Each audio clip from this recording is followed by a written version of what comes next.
All right. So let's take a look at the climate news part of the broadcast tonight.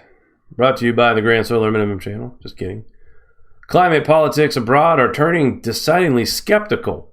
You don't say.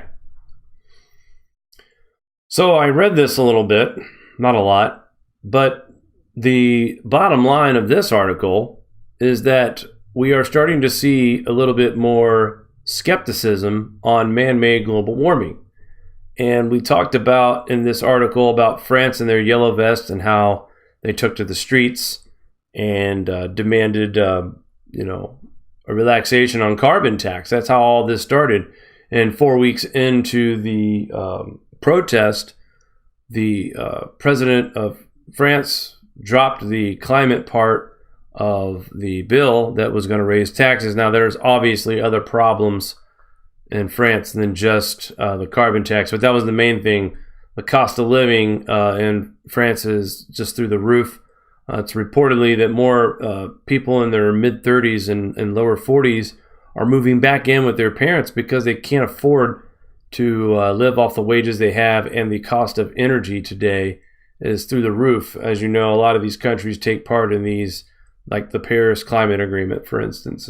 And the whole reason why this carbon tax increase was going to be thrown out there was because France was not happy with their lack of contribution to lowering emissions. So they're trying to drastically improve that. Newsflash, they need to watch a couple of episodes. In fact, they should watch the Scott Chapman just to get a basic there. Also in 2018, in part of a backlash against Canada, Prime Minister Justin Trudeau, climate policy's global warming skeptic Doug Ford was elected as Premier of Ontario, Canada's most populous province.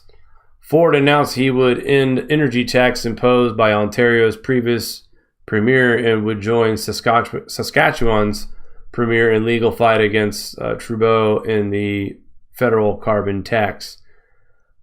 Terrible example, unfortunately, Doug Ford. He's got a little bit of a past. So, but at least, I guess the only good thing we can say is that guys like him will get rid of these carbon taxes and get rid of this man. He does not believe in man-made global warming, so that is the one positive about him. But I'll let you guys read on for yourselves here. But the point of this article, and I wanted to bring it up tonight in our broadcast, was due to the fact that we're seeing more and more people starting to become skeptics of the reports they have in front of them about these certain taxes and how much man actually does play into the role of climate change, because now there's so much new evidence coming out that's supporting that the CO2 theory is falling apart right in front of our eyes. So many great points that we brought up Saturday night with Scott Chapman as well. We'll leave the link to that article. And this is another thing I wanted to bring up too while we're over here. What's up with that? Swedish power shortages because of renewable energies. Again, we're seeing a situation, and they're talking about where they're concerned about how they're going to be able to have enough power to produce a platform for the 2026 Winter Olympics. There's already concern. And down the bottom, they talk about how that they're going to be building more of these turbines in areas where are the coldest. And when you talk about having these turbines in these cold regions, the northern Arctic region, this is jet fuel. Thanks to Mari, she's the one that informed me what they use to clean these off. So they're using... No, they're burning jet fuel. They're burning jet fuel. On their green energy devices and dumping antifreeze all over them. So they're using... I have heard instances that they dump jet fuel on them, though. Well, they're burning it off with jet fuel. Not vetted. And then dumping antifreeze on. I mean, God knows what that's doing to the soil content there next to the system. But I was talking to Mari too. If enough ice and snow builds up on these things, I mean, these can malfunction and collapse. So again, this is where I point to my friends who believe that renewable energy is the way to go. What do you do about this? And then you're wasting a bunch of money building a lot of these turbines in cold areas where you're going to have high maintenance costs, by de-icing these blades and making sure they don't collapse and put too much weight on these blades and break off and cause even more damage.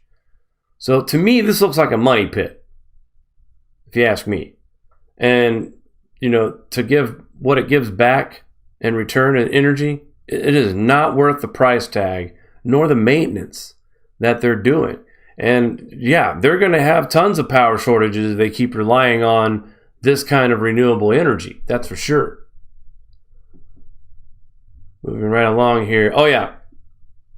Big news verified by NOAA.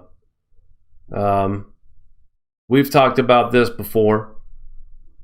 There is a study that was done, and this is an example here. Here is a picture of a weather reporting station, temperatures and barometric and whatnot, humidity. And it's right here in the middle of a parking facility where we have the heat of car engines driving by, maybe even parking near the area. Over time, you see the rise in temperature. And we show also the maximum solar radiation, but they're asking why the lag. This chart clearly shows what's going on here with these stations that are really, they're being placed to fit an agenda. And of course, where these yellow pins are, they placed other weather stations, and of course they found that there was variable differences in temperature readings. So it's now being proved that NOAA, and I think they knowingly know this, they have placed weather monitoring stations in areas where they're going to get their agendas returned as far as the kind of info they need to support their funding, their methods, the message that they're trying to beat, that we are responsible for climate change. And if we don't pay all this money, the end of the world will occur in 12 years. Which I love how the mainstream media is hijacking the coincidental 12-year mark, because that's when we really see some upticks in floods and earthquakes and volcanoes. This is the appetizer of what we're going to see in the 2030s. It's only going to get worse. This is kind of like the warm-up. This is the preseason to the grand solar minimum, what we're going through right now until 2023, possibly 2024. We get a weak max, and then we start descending into the 2030s, and that's when we start seeing the possibility of a prolonged grand solar minimum conditions, if they don't already start. The charts that we went over in the presentation on Saturday really show us that we are at the point now where we're going to just drop. Now, it's going to take time to see us get all the way down to the bottom, but the point is that we are in that process right now of heading down, and quickly. Guys, stick around. We'll be right back. I got the weather part to go over. Don't go anywhere. Do you like this show? Give us a thumbs up. Want to support us more? Share to your favorite social media platform. Buy a t-shirt or become a Patreon. All links are in the description below.